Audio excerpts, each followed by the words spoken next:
Welcome to the Making of Me podcast, where we explore the experience that shape resilience, perspective, and the courage to create change. Today we are joined by Jenna Udenberg, author, disability advocate, and accessibility educator, diagnosed with juvenile uh, idiopathic arthritis at a young age. Jenna has lived most of her life in a wheelchair users and has transformed her life experience into powerful missions to build more inclusive and accessibility community through education, storytelling, and advocacy. It's really a pleasure to have you on the show, Jenna. Yeah, thank you. It's great to be here.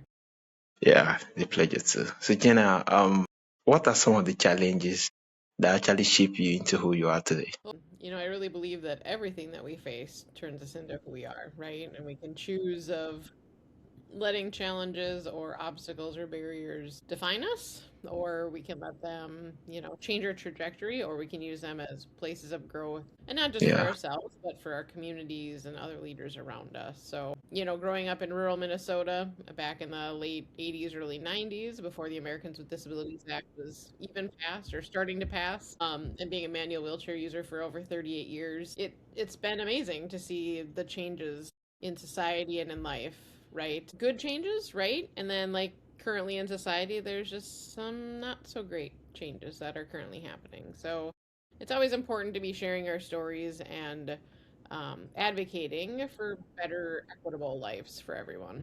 yeah, amazing, amazing. So, Jenna, you often say that disability is not a bad word. Why is it that our message so important? And what do you wish for more people to understand about disability? Yeah. I think it gets a bad rap because people always want to focus on the things that we can't do instead of the things that we can do. And every single body does things differently. But for whatever reason in society and in the world, we think that, being physically fit, being healthy, being, whatever that prime athlete looking physique or those kinds of things, right?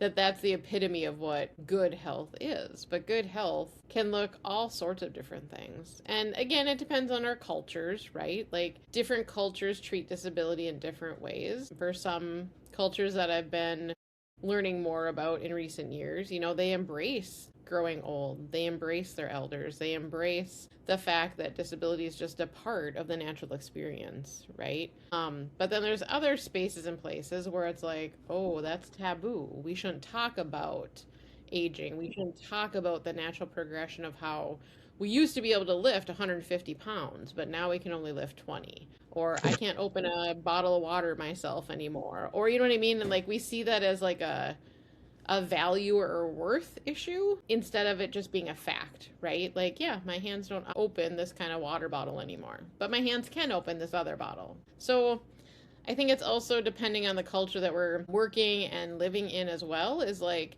do we value interdependence? Do we value we're doing this together? So if I have something that you need, I'm going to give it to you.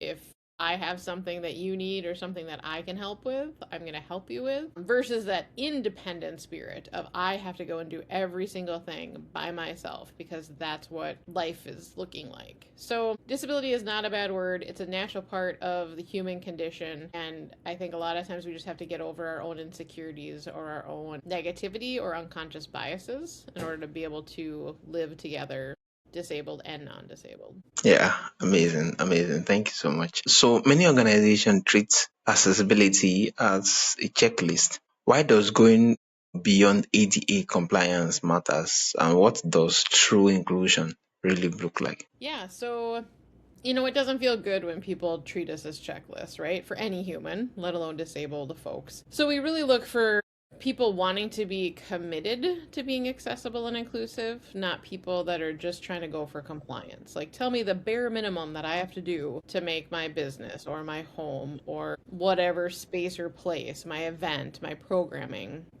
tell us the bare minimum we have to do.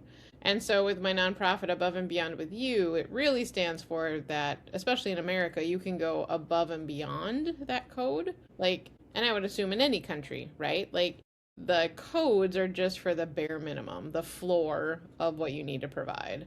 You can go to the ceiling and beyond. You just have to do it with the disability community. So the money and the things that you're investing actually impact the people that you're trying to serve.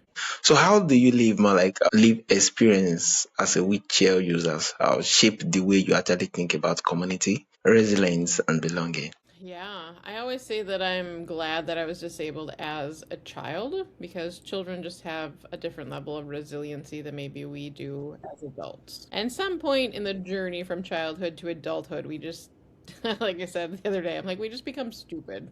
I don't know how else to put it.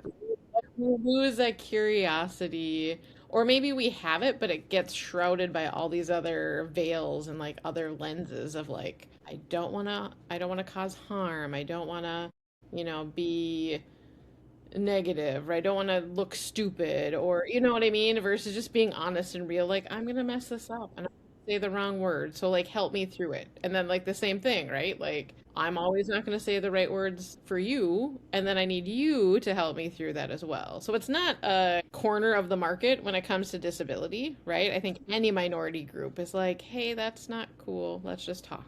Or let's just ask a question. So yeah, I think a lot of it is we just have to get over ourselves and like also know ourselves well. And then we also need to embrace differences and embrace each other's lived experiences by asking curious questions, by slowing down and taking time to have these really important questions and conversations. And to know that we're not going to ever know it all, right? Like we don't get to live life of every single perspective because it is just never going to happen. So, learning from each other, sharing our stories, that's the most important part. Yeah, amazing. Thank you so much, Jenna. So you spent many years as a music educator. How did teaching influence the way you actually approach advocacy and accessibility today? That's a great one. I would say it informs everything I do every day. Like, I learn so much from my students, and I learn so much from other colleagues and paraprofessionals and from the families of the kiddos that I taught, right? And you learn more about yourself as you put yourself out there. So, like, naturally, I'm an introvert, right? Like, I refuel myself either by myself or like with just a small one or two group of friends, that kind of stuff. But when people meet me or they listen to a podcast or whatever, they're like, whoa, she's an extrovert. And it's like, nope, I am not. So, as a music educator that had to, put on tons of programs every year and concerts every year, and you just learn how to, flex and flow, and you learn more Yeah, about yourself because you are in that public light and you do have to, not only work well with kids, but you have to work well with the public and with parents and with administrators. And so I think that also helps me stand out as a community leader and as a nonprofit leader because that education skills comes back all the time. So it's yeah, great skills to use across the board. yeah, amazing, amazing. So writing your memo within my book require vulnerability. What was the process like? And when did it and what did it teach you about your own story? Yeah, so I went through like a self-publishing school training kind of way of going about it because I was a 2020 Bush Fellow during that time and was able to use some of that funding to do that training and schooling. And so, really, the only reason that my book is out there in the world is because of a thing they call writing rooms. And so we just hop on Zoom and you state your goal, and then you go away for an hour and a half and, work on whatever it is you said your goal was, and then come back and report. So having that accountability with authors throughout the whole world really helped that process. And I learned from my coach that when you're writing your memoir, it's best to write your parts of your story that you have that energy for that day. So, like when I was talking about music educator, I was like, oh, I'm gonna write that on my mountaintop days. But then when I was telling more of the stories about like my depression and some really hard medical things and surgeries, I wrote those on days when I was already feeling a little melancholy or more tapped into those emotions in that Yeah. time frame. And I also learned that halfway through the process, I got tired of hearing my own story and my own voice. So I took like 3 months intentionally because I was like, I am so tired. And so I'd find other books of other either nonfiction or fiction stories where the main characters were disabled in some way, shape, or form, similar Yeah. disabilities, different disabilities. And then it helped me get back to my story and back to my voice and back to, all the things. So Yeah, it's a journey, and you need support along the way for those that are out there writing and thinking about writing their memoir. So, Yeah, amazing. Thank you so much, Jenna. So, can you share more like a challenging moment from your life that pushes you to grow and ultimately shape your advocacy work? the one that I always come back to is I had a middle school band director who first saw me as me, and so that is what inspired me to become a music educator. And so she didn't treat me to be me and to increase my leadership skills and all the things to try to replicate herself. Like that wasn't her intent, right? Like, she was just always trying to support her students to become the best versions of themselves. And Yeah, even to this day, we still are friends and check in on each other and share life together. And so I think that just really spoke to me. And there, there's that saying out in the world of, teach me and I forget, or tell me and I forget, and all the things. But it's like how people make you feel, how people make you see yourself. That is huge. And the beginning of my advocacy journey for others really started back in 2016 when my physical therapist and occupational therapist nominated me for a rehabilitation award at one of our local rehab clinics. And that truly was the first time because in my story at the time, I was focused on myself. I was focused on my own self advocacy, my own medical conditions, and I didn't feel like I was doing much for others. But through that process, it showed me that other people see other things in me. And even when you're just living life for yourself, you are impacting the systems mm, that are in other lives around you. So that yeah, really is what sent me into becoming a community leader, understanding how to start a nonprofit, becoming a Bush Fellow, which then led to the nonprofit, which led to the being a published author, and just all the amazing things I get to do today. yeah, amazing, amazing, amazing. I think it's really, really lovely just hearing you share stories and the fact that every of the particular point that I would observe as a discouragement was more like an encouragement for you, and you're able to create more like a community around it, and yeah, and do a lot of outstanding things, and it's really amazing. So, for listeners who actually want to create more inclusive space at work, in business, or in everyday life, what is one or two practical steps they can take right now?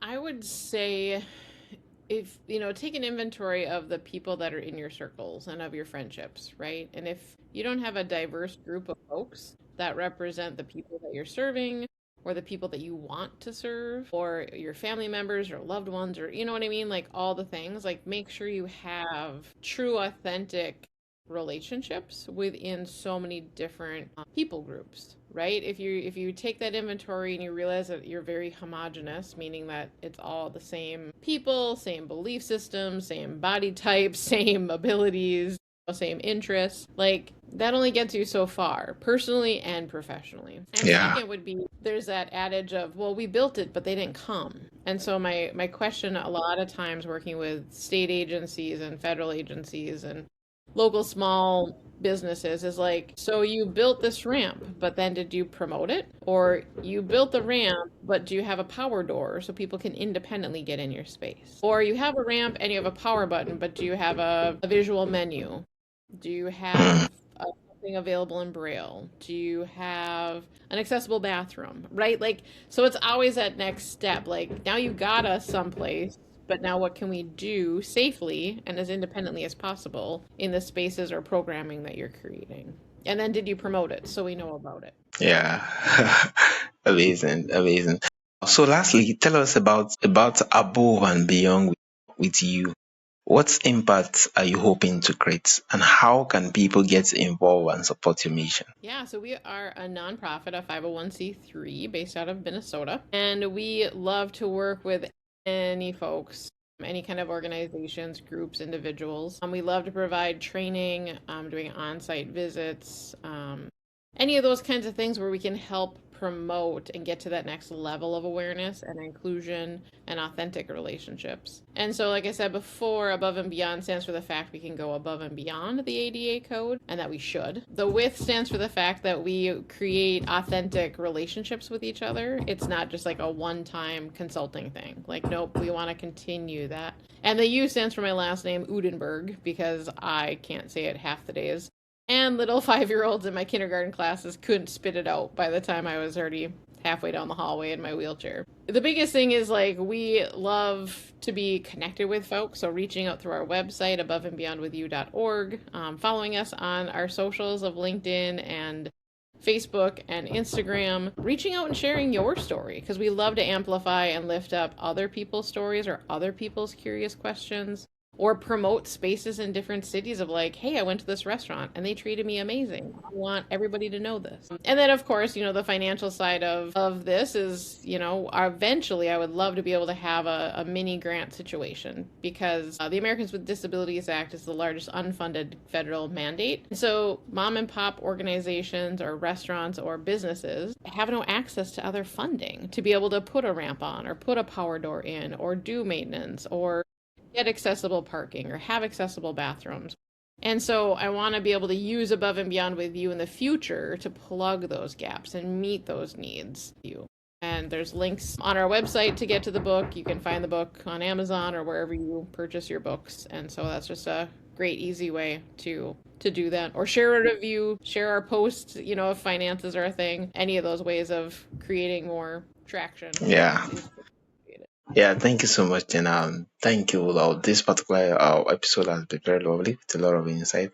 Thank you for sharing your stories, honesty, and your wavering commitment to accessibility and inclusion. Listener, if you want to learn more and support this work, you can visit uh, above and beyond with you.org and connect with Jenna through her non-profit social platform. This has been the Making of Me podcast. A reminder that when we listen and live the experience and build with empathy, we create space where everyone belongs. Once again, it's really a pleasure and an honor having you on the show. You know. thank you.